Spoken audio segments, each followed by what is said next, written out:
I object this your honour. Okay, కొంతమంది, అందరూ కాదు. అది ముఖ్యంగా ఏబిఎన్, మహా, TV5 ఉన్నారు ఇక్కడ. Thanks, thank you. Okay, before I start, కానీ నాకు తెలిసి ఇంతవరకు హిస్టరీలో స్టేజ్ మీద మీడియా శత్రువులు అనే మాట ఫస్ట్ టైం వాడి ఉంటారు ఎవరైనా. కరెక్టా? ఇలాంటి క్రెడిట్స్ అన్ని మీకే దక్కుతుంటాయి. ఓకే, సో నాకు అంటే ఇప్పుడు రకరకాల వేరే వేరే ఛానల్స్లో వేరే వేరే బిట్స్ ప్రోగ్రామ్స్లో వేరే వేరే న్యూస్ ఉన్నాయి కాబట్టి వచ్చినాయి కాబట్టి నాకు ఒక్కసారి ఆ టైం లైన్ ఈవెంట్స్ అనేది ఒక ఆర్డర్లో చెప్తే దాని తర్వాత నేను చెప్పేదానికి మీరు అడిగిన దానికి ఒక సెంబ్లెన్స్ ఉంటుందని గమనిస్తే. ఇప్పుడు ఫస్ట్ నేను ఎప్పుడో ఒక సంవత్సరం క్రితం ఒక ట్వీట్ పెట్టాను, 1, 2, 3 ఏదో సంథింగ్. ఇప్పుడు నేను రోజుకు 10 ట్వీట్లు పెడతాను, 10, 15, కొన్ని రోజులు ఇంకా ఎక్కువ. అంటే ఈ సంవత్సర కాలంలో కొన్ని వేలు పెట్టి ఉంటాను ఆ లెక్కన. ఆ వేలల్లో ఎప్పుడు ఏం పెట్టాను, ఏ సందర్భంలో పెట్టి ఎవరికి గుర్తుండటానికి ఛాన్స్ లేదు. అందుకని ఐ హ్యావ్ నో నాలెడ్జ్. అది ఇప్పుడు రెండో పాయింట్, దాని వలన ఒకరి మనోభావాలు దెబ్బతిన్నాయి. దానిపైన కంప్లైంట్ పెట్టడం జరిగింది. ఇప్పుడు ఇక్కడ పాయింట్ ఏంటంటే, సంవత్సరం తర్వాత ఎందుకు లేచారు సడన్గా నిద్ర అంటే, ఓకే పాసిబుల్ నిజంగా చూసి ఉండకపోవచ్చు, తను హర్ట్ అయ్యాడు, ఓకే. దానికి సంబంధించి అది అయిపోయింది, దాని వలన ఏమీ జరగలేదు. ఆ టైంలో వచ్చినప్పుడు నాకు తెలిసి మీడియాలో కూడా ఏంటి ఇలా వచ్చిందా అని ఎవరన్నా అడిగినది కూడా నాకు గుర్తులేదు. అంటే ఎవరో దాన్ని పట్టించుకుంది, ఈయన ఒక్కరే సంవత్సరం తర్వాత పట్టించుకున్నారు, అదొకటి. సో అప్పుడు నేను బిజీగా ఉండటం వలన నేను ఒక డిఫర్డ్ టైం అడిగాను, ఆ ఇన్స్పెక్టర్ గారు ఇచ్చారు. మళ్ళీ ఆ టైం వచ్చేసరికి ఇంకో విషయం ఏం జరిగిందంటే, 4-5 చోట్ల వేరే వేరే వాళ్ళు వేరే వేరే డిస్ట్రిక్ట్లో అదే కేసు పెట్టారు, సేమ్ థింగ్. సంవత్సరం తర్వాత 4-5 ఒకేసారి మేల్కొనడం ఏంటనేది ఆబ్వియస్గా ఒక సస్పిషియస్ నేచర్ అనిపించింది. ఇప్పుడు యాంటిసిపేటరీ బెయిల్ బై డెఫినేషన్ దానికి ఉన్న ప్రొవిజన్స్లో మీరు ఒక నార్మల్ ప్రొసీజర్ ప్రకారం జరగట్లేదు అని ఒక అనుమానం వచ్చినప్పుడు మీరు కోర్టుకి చెప్పి అప్పుడు కోర్టు డిసైడ్ చేస్తుంది, ఇది దానికి బెయిల్ ఇవ్వడానికి ఉందా లేదా, అసలు ప్రైమా ఫేసి బట్టి దేని బట్టి వాట్ ఎవర్ లా పాయింట్స్ బట్టి. అది నా వరకు కూడా అవ్వకపోవటం వలన నేను మళ్ళీ అడిగాను ఇంకొక డేటు కావాలంటే అర్జెంట్ అయితే నేను వర్చువల్ అపియరెన్స్లో వీడియో ద్వారా ఇస్తాను. అది చాలామంది చేస్తున్నారు, సుప్రీంకోర్టు మీద కూడా దాని ఉంది. Prime minister Narendra Modi also he supported that for quick and efficient service and justice అని. అప్పుడు నేను ఆ టైంలో 11 గంటలకి ఎప్పేర్ అవ్వాలి 25వ తారీఖు అంటే నేను 10 గంటలకి నేను ఒక రిప్లై ఇచ్చాను, ఇలా కుదురుతుందని. ఒక 20 నిమిషాల్లో పోలీసులు వచ్చారు, నేను పెట్టిన 20-30 మినిట్స్లో. అది కూడా మీడియాతో పాటు వచ్చారు. ఆ మీడియా ఎవరంటే ఏబిఎన్, మహా, మన గ్రేట్ TV5 వాళ్ళే అంటలేదు, ఇంకా వేరే వాళ్ళు కూడా వచ్చారు. ఆ టైంలో నేను లేను 10లో. అది కొంచెం సేపు ఉండి ఒక మేబీ 2-3 అవర్స్ అలానే వెళ్ళిపోయారు. ఇంతకు తప్ప ఇంకేమీ జరగలేదు.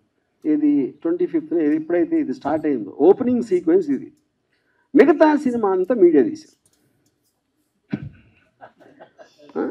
నన్ను సెంట్రల్ క్యారెక్టర్ పెట్టి వాళ్ళు స్క్రిప్ట్ రాసేసి ఏంటి దాంట్లో కొన్ని కీలక సన్నివేశాలు RGB గోడ దగ్గర పారిపోయాడు, మంచం కింద దాక్కున్నాడు, లేకపోతే కోయంబత్తూరులో ఉన్నాడు, కేరళలో ఉన్నాడు, ఎక్కడ ఉన్నాడు, అక్కడ ఉన్నాడు. 6 టీములు గాలిస్తున్నాయి, జల్లెడ పడుతున్నాయి, ఎనిమిది హెడింగ్స్. ఇప్పుడు నా క్వశ్చన్ ఏంటంటే, చాలా కామన్ సెన్సికల్ పాయింట్ దీంట్లో. ఇద్దరు పార్టీలు ఉన్నారు, ఒకళ్ళు అరెస్ట్ చేయడానికి వచ్చారు, ఒకళ్ళు అరెస్ట్ చేయాల్సి ఉంది. ఇప్పుడు దీంట్లో ఫస్ట్ అరెస్ట్ చేయడానికి వస్తే ఎవరైనా ఏం చేస్తారు, డెన్లో వస్తారు, అది నా ప్లేస్ కాబట్టి. పోలీసులు వచ్చారా, రాలేదు, అది ఓకే, వాళ్ళ కారణాలు వాళ్ళకు ఉండొచ్చు. వీళ్ళు అడిగారా ఎందుకు వెళ్ళట్లేదు లోపలికి అని అడగల. నేను ఇంతవరకు ఈ లాస్ట్ 7-8 రోజుల్లో ఒక పోలీస్ ఆఫీసర్ దీని గురించి మాట్లాడింది వెళ్ళదు. ఇలా అవుతుంది, ఇలా చేస్తున్నాం, టీములు ఫామ్ చేసాం, అన్ని కేసులు చెప్తారు కదా, క్రిమినల్ కేసులో ఇన్ని టీమ్స్ ఫలానా వాడిని ఎదుగుతున్నాయని వాళ్ళు చెప్పారా? చెప్పలా. నార్మల్ ఆస్పెక్ట్లో డెన్లోకి లేకపోతే నాకు క్లోజ్ ఫ్రెండ్స్, నా పార్ట్నరు, నా ఫ్రెండు, నా ఫ్యామిలీ, మా సిస్టరు వాళ్ళ దగ్గరికి వెళ్ళాలి. అక్కడ దొరకపోతేనే నెక్స్ట్ వైడింగ్ చేస్తారు. ఇవన్నీ వదిలేసి వైడింగ్ చేయడం అంటే అసలు ఏమన్నా అర్థం ఉందా?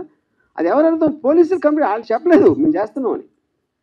స్క్రీన్ ప్లే మొత్తం, స్క్రీన్ ప్లే, దర్శకత్వం, పాటలు, మాటలు, బ్యాక్గ్రౌండ్ మ్యూజిక్ అంతా చేసింది మీడియా. అప్పుడు దీంట్లో లార్జర్ పాయింట్ ఏంటంటే, నాకు నా కేసు ఒకసారి పక్కన పెడితే నేను ఒక చిన్న ఎగ్జాంపుల్ ఇస్తాను. అర్వింగ్ వాలెస్ అని ఒక చాలా ఫేమస్ రైటరు ఆల్ మైటీ అని ఒక బుక్ రాశారు 70s, 1975 ఎప్పుడు. అదేంటంటే న్యూస్ పేపర్ ఇండస్ట్రీలో పర్టికులర్ న్యూస్ పేపర్ ఓనర్ తను అన్ని పేపర్లకు ఒకే న్యూస్ వస్తాయి కదా, మన న్యూస్లో స్పెషాలిటీ ఉంటుంది, మన పేపర్లో ఒక యూనిక్నెస్ అనేది లేకపోతే మనది ఎందుకు ఎక్కువ కొంటారు అని ఒక ఆలోచనతోటి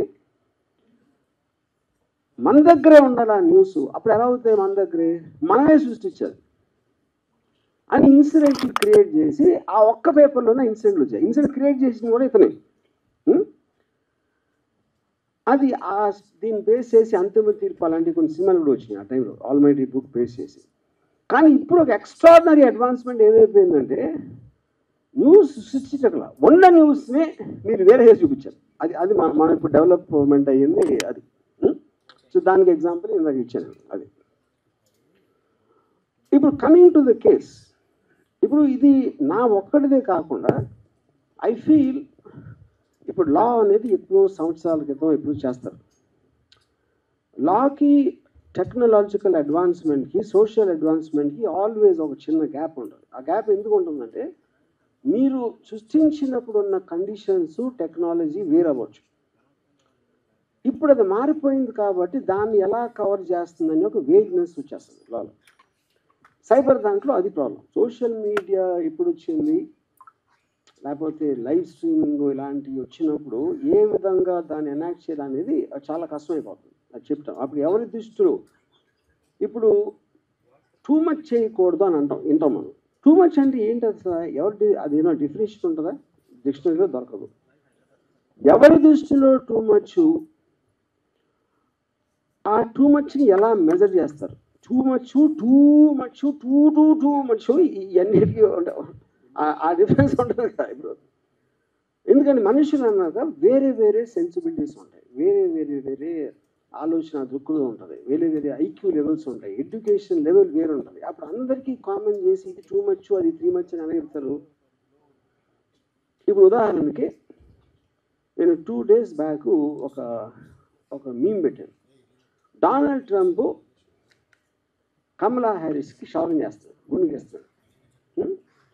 అది నాకేమనిపించింది, నాకు వచ్చినప్పుడు ఆర్టిఫిషియల్ ఇంటెలిజెన్స్ జనరేటర్ ఇది ఎంత ఘోరంగా ఓడగొట్టాడు ఎలక్షన్లో అనేది దానికి ఒక ఆర్టిస్టిక్, ఒక కామికల్, క్యారికేచరిస్ ఎక్స్ప్రెషన్. ఇది నేను ట్విట్టర్లో పెడితే ఒకడు ఏంట్రా డొనాల్డ్ ట్రంప్ మనోడు అంటున్నావు నువ్వు అంటాడు ఒకడు. ఇంకోడేమో అంటే స్త్రీ జాతి అంటే అంత నీచమైపోయిందా, స్త్రీకి గుండు కొట్టిస్తున్నావా అంటాడు ఒకడు. అంటే దీన్ని ఎందుకు ఇస్తున్నానంటే ఎగ్జాంపుల్, అన్ని రకాలుగా మీరు ఒకే దాన్ని అన్ని దుక్కుదాలతో చూడొచ్చు. అప్పుడు చేసినోడు, ఫార్వర్డ్ చేసినోడు, రిసీవ్ చేసుకున్నోడు ఎవరికి ఎలా ఎఫెక్ట్ అవుతుందో ఎలా నిర్ణయిస్తారు?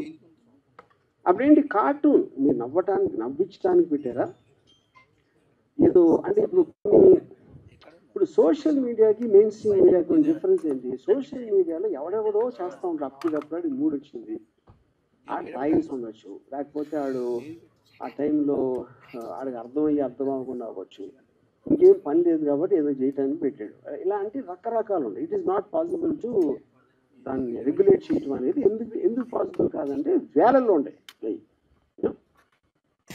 కానీ డేంజరస్ ఏంటంటే సోషల్ మీడియా కన్నా ఎక్కువ main stream media. Main stream మీడియాకి ఒక పేరు ఉంటుంది, ఒక రిజిస్టర్డ్ కంపెనీ ఉంటుంది. అప్పుడేంటి ఇలా ఒక మంచి అంతా ఒక చిన్న బిల్డప్ ఇచ్చి అలాగ ఒక ఆఫీసు స్టాఫ్ యూనిట్ అందరూ ఉంటారు కాబట్టి ఎంతో కొంత సీరియస్గా తీసుకోవాలి అనే ఒక సైకలాజికల్ ఫీలింగ్ ఉంటుంది సోషల్ మీడియాలో వచ్చిన పోస్ట్కి మెయిన్ స్ట్రీమ్లోకి వచ్చిన న్యూస్కి. కానీ ఇప్పుడు ఏమవుతుందంటే ఇప్పుడు మెయిన్ స్ట్రీమ్ మీడియాకి లెక్చర్ ఇచ్చే ఉద్దేశం నాకు కాదు, but I'm just trying to point out that point. అప్పుడు నేను నాకు లాలో ఉన్న ప్రొవిజన్స్ తోటి నేను ఒక రిప్లై పెట్టాను ఇందాక మీరు చెప్పినట్టు. నాకు దానికి రిప్లై రాలా ఫర్ వాట్ ఎవర్ రీజన్స్, ఆ రీజన్స్ నాకు తెలియదు రిప్లై రావాలి. అప్పుడు నన్ను కోట్ చేస్తా, నా ఎదురు వస్తే తిత్తి తీస్తా, నాతో పెట్టుకుంటే నన్ను టచ్ చేసి చూడు అని నా మొహాన్ని పెట్టి నన్ను కోట్ చేయడం చేస్తున్నారు. ఇది మెయిన్ స్ట్రీమ్ మీడియా అని చెప్పేది. అంటే ఇప్పుడు దాని నుంచి ఏంటి నన్ను కోట్ చేస్తున్నారు. అక్కడ లాలో ఏంటంటే మీరు పెట్టిన దానికి ఏ ఉద్దేశంతో పెట్టారు అనేది ఒక చాలా కీలకమైన పాయింట్. అది intention of posting it and the motive behind it.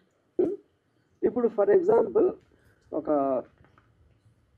అమెరికాలో CNN and Fox News, CNN and Fox News ఇద్దరికి పడదు. They are very very opposite to each other. అక్కడ CNN హోస్ట్ ఫాక్స్ హోస్ట్ నలుగురు కూర్చొని మాట్లాడుతున్నారు అని ఒక AI జనరేటెడ్ వీడియో పెట్టాడు. అంటే వాడి ఉద్దేశం ఏంటి, ఏఐకి ఎంత పవర్ ఉందో చెప్పడానికి, ఇలాంటిది కూడా నిజంగా జరిగిందని చేసి చూపెట్టగలుగుతుంది అనేది పాయింట్ అండి. కానీ మీరు అది చెప్పకుండా వీళ్ళందరూ కలిసిపోయింది సార్, వాళ్ళందరూ ఒకటే, అందరూ వచ్చి మనం మోసం చేస్తున్నారు అని చెప్తే అప్పుడు మీరు ఒక అబద్ధాన్ని నిజం చేయటానికి ప్రూవ్ చేయడానికి ట్రై చేస్తున్నారు. అది డిఫరెన్స్. అప్పుడు మెయిన్ స్ట్రీమ్ మీడియాలో నాకు వచ్చి నన్ను టచ్ చేసి చూడు బక్కెలు వస్తా నా మీద పెడితే అని నేను అన్నట్టు చూపిస్తే అదేంటి అప్పుడేంటి చాలామంది హెడ్లైన్ చూస్తారు, ఎవరు మిగతా వీడియో ఎవరు చూడరు. వాళ్ళు పెట్టేది కూడా అందుకే, అది కూడా వి అండర్స్టాండ్ దట్ యూనో. అప్పుడు mainstream media in a way అది తప్పని అంటే మళ్ళీ సెకండ్ టైం చెప్తున్నా, it is actually more dangerous than social media. Social media ఎవడెవడో ఏదో వాగుతూ ఉంటాడు, ఎవరు పట్టించుకోరు. కానీ మీకు అలాంటి పేరు వచ్చినప్పుడు వస్తుంది. అది దానికి one of the biggest examples recent టైమ్స్లో నా కేసు. నేను హైదరాబాద్లో ఉన్నాను, డెన్లో ఉంటున్నాను అని 3 రోజులు చెప్తున్నాను.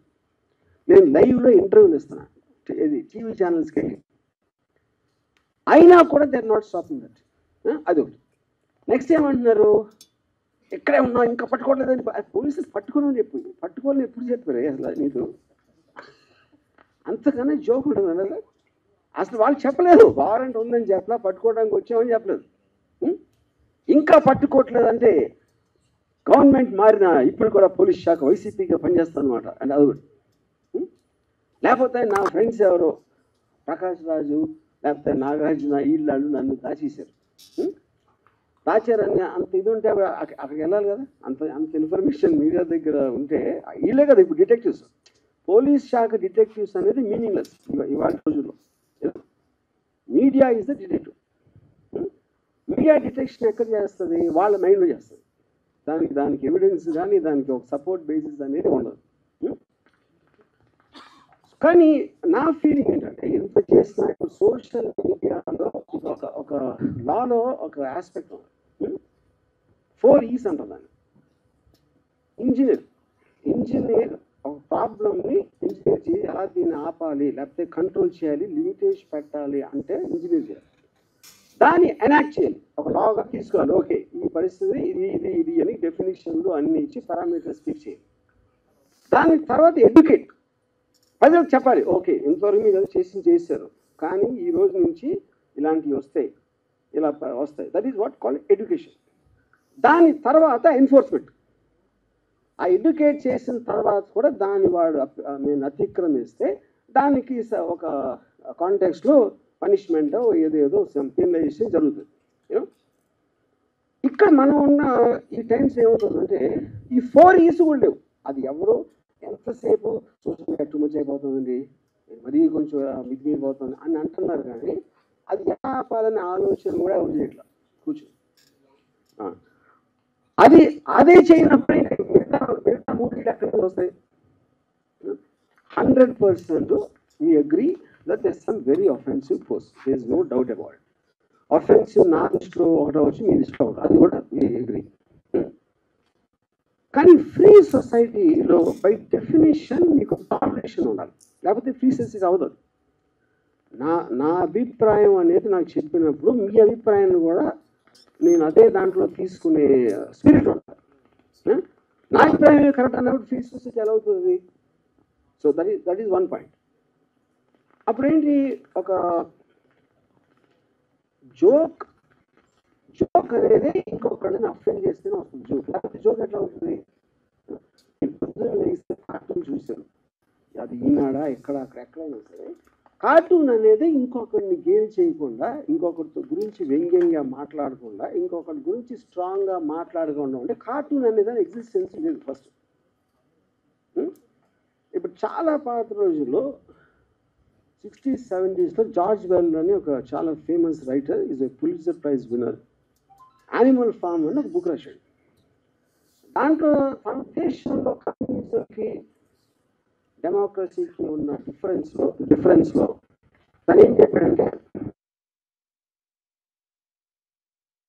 చేసేదారు మొత్తం అన్ని చోట్ల అందరూ, నేను చెప్పేది ఒకళ్ళిద్దరు కాదు.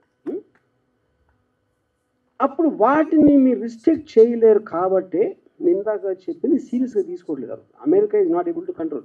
మొత్తం 2024 ఎలక్షన్లో total thing was on memes.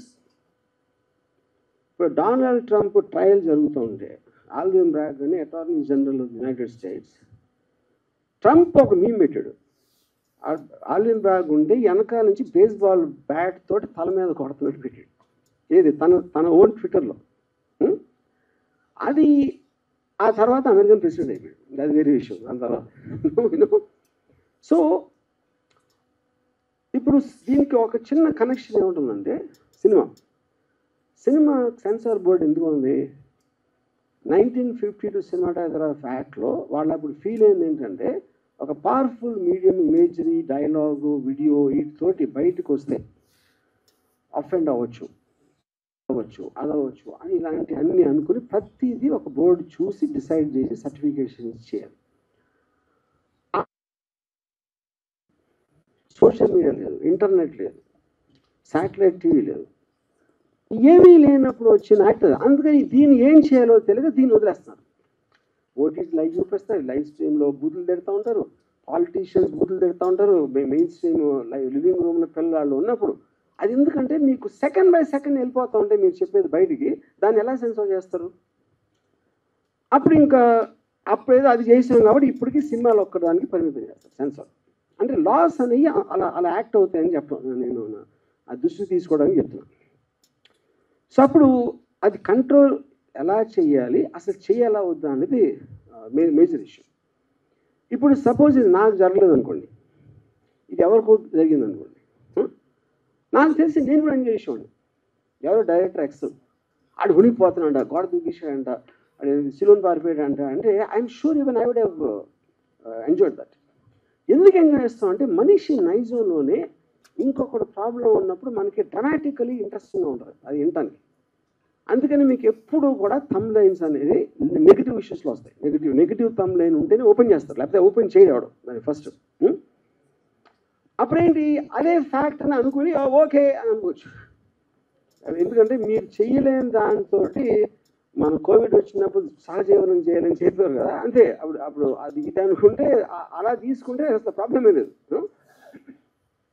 So more or less this is what I want to say. I think నేను మరీ ఎక్కువ లెక్చర్ ఇస్తే ఐఎమ్ సారీ ఫర్ దట్. చెప్పాను కదా, ఇప్పుడు ఇంకేం చెప్పాలి?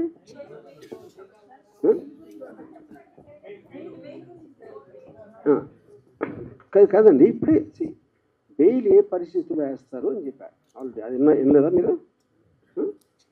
బెయిల్ అనేది ఇంతమంది ఒకేసారి మేల్కొని అన్ని డిస్ట్రిక్షన్స్లో వెళ్తున్నారు కాబట్టి దాని మీద నాకు ఒక సస్పిషన్ వచ్చి అది కోర్టు ద్వారా క్లారిటీ తీసుకోవటానికి ఆల్ యాంటిసిపేటరీ బెయిల్స్ అన్ని చేస్తారు.